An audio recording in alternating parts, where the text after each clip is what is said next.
स्वामींच्या अखंड कृपालू लीला सद्गुरू हेच या संसाररूपी सागरातून मुक्त करणारे खरे तारणहार आहेत.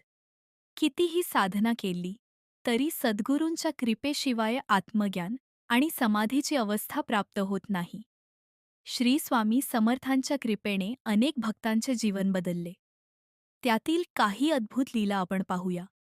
स्वामींच्या कृपेने समाधीची प्राप्ती महाराष्ट्रातील आलंदी येथे नरसिंह सरस्वती नावाचे एक तपस्वी साधू राहत होते. त्यांनी अनेक वर्षे कठोर साधना केली होती, परंतु त्यांना समाधीची अवस्था प्राप्त होत नव्हती. एक दिवस त्यांना अक्कलकोटच्या श्री स्वामी समर्थांविषयी माहिती मिळाली. ते त्वरित अक्कलकोटला आले. स्वामींनी त्यांना पाहताच एक दिव्य श्लोक उच्चारला. त्या श्लोकाचा प्रभाव इतका विलक्षण होता की नरसिंह सरस्वती ताबडतोब समाधी अवस्थेत गेले. सुमारे 20 मिनिटांनंतर ते सामान्य अवस्थेत आले. त्यांच्या डोळ्यांत आनंदाश्रू होते. ते स्वामींच्या चरणी पडून म्हणाले, महाराज, अनेक वर्षांच्या साधनेनंतरही जे मला प्राप्त झाले नव्हते, ते आपण काही क्षणांतच दिले. स्वामींनी त्यांना आशीर्वाद दिला आणि ते आनंदाने आलदीला परतले. सर्व धर्मांवर समान प्रेम एक मुस्लिम धर्मगुरू अनेक वर्षे सद्गुरूंच्या शोधात भटकत होता. तो विद्वान होता, धर्माभिमानी होता आणि सर्व धर्मांचा आदर करत होता.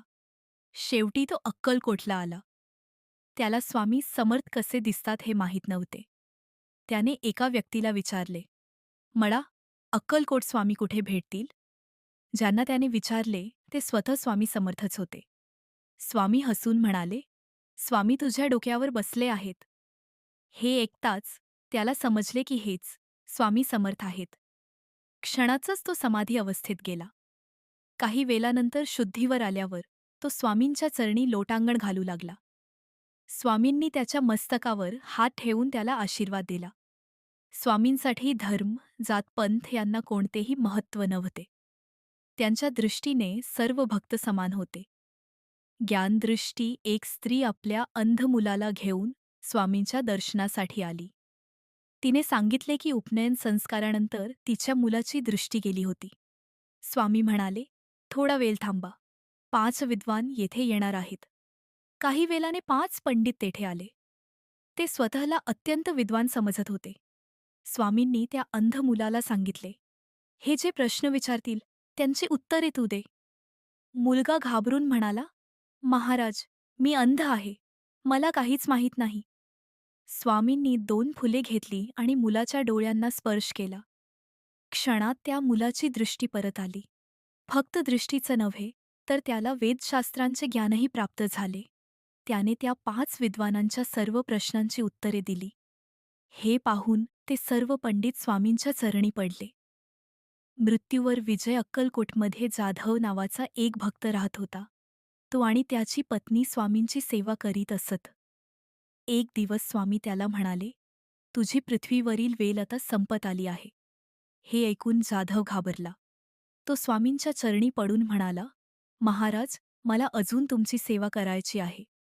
स्वामींनी त्याला जवळ घेतले.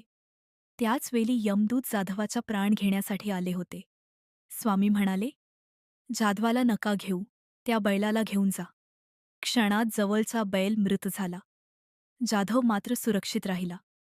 सद्गुरूंच्या कृपेने मृत्यूही मागे हटला. कैद्याचा प्लून जाण्याचा प्रयत्न मैदर्गी येथील तुरुंगात एक मुस्लिम जमादार नोकरी करत होता. तो अत्यंत प्रामाणिक होता.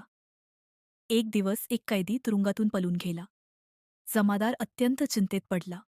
तो मनोमन स्वामींना प्रार्थना करू लागला, "महाराज, हा कैदी सापडला तर मी आपली सेवा करीन."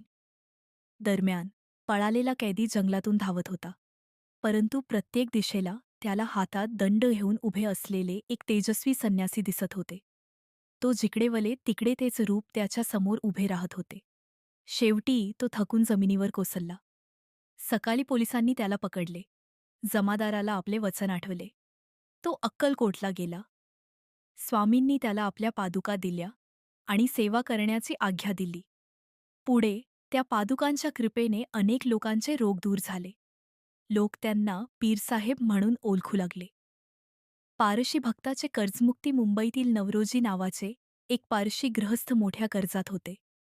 त्यांनी स्वामींना आपले दुःख सांगितले. स्वामी म्हणाले, लवकरच तू कर्जमुक्त होशील. काही वर्षांतच त्यांचे सर्व कर्ज फेडले गेले. त्यांची स्वामींवरील श्रद्धा अधिक दृढ झाली. अहंकाराचा नाश राधा नावाची एक नर्तकी स्वामींची परीक्षा घेण्यासाठी आली.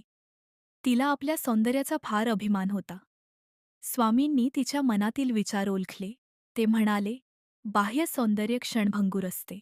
खरे सौंदर्य मनाचे असते. क्षणात तिचा अभिमान नाहीसा झाला. तिला आपली चूक समजली.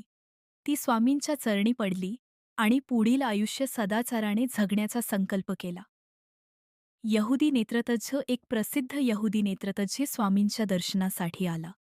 स्वामी त्याला म्हणाले, आजपर्यंत किती डोल्यांवर उपचार केलेस? तो आश्चर्यचकित झाला. त्याने आपल्या व्यवसायाबद्दल काहीच सांगितले नव्हते. त्याला समजले की स्वामी सर्वज्ञ आहेत. तो नम्रतेने त्यांच्या चरणी पडला. युरोपियन अभियंत्याला पुत्रप्राप्ती सोलापूर येथे रेल्वे विभागात काम करणारा एक युरोपियन अभियंता स्वामींच्या दर्शनासाठी आला. त्याने मनोमन पुत्रप्राप्तीची इच्छा व्यक्त केली. स्वामी म्हणाले, 1 वर्षात तुला पुत्रप्राप्ती होईल. स्वामींचा आशीर्वाद खरा ठरला. 1 वर्षात त्याच्या घरी पुत्राचा जन्म झाला. तो आपल्या पत्नी आणि मुलासह अक्कलकोटला आला आणि स्वामींचे आशीर्वाद घेतले. अशा प्रकारे श्री स्वामी समर्थांनी सर्व धर्म, जाती आणि देशातील लोकांवर समान कृपा केली. त्यांच्या दृष्टीने प्रत्येक भक्त प्रिय होता. जो कोणी श्रद्धा, भक्ती आणि विश्वासाने त्यांच्या चरणी शरण जातो, त्याचे कल्याण निश्चित होते. अनंतकोटी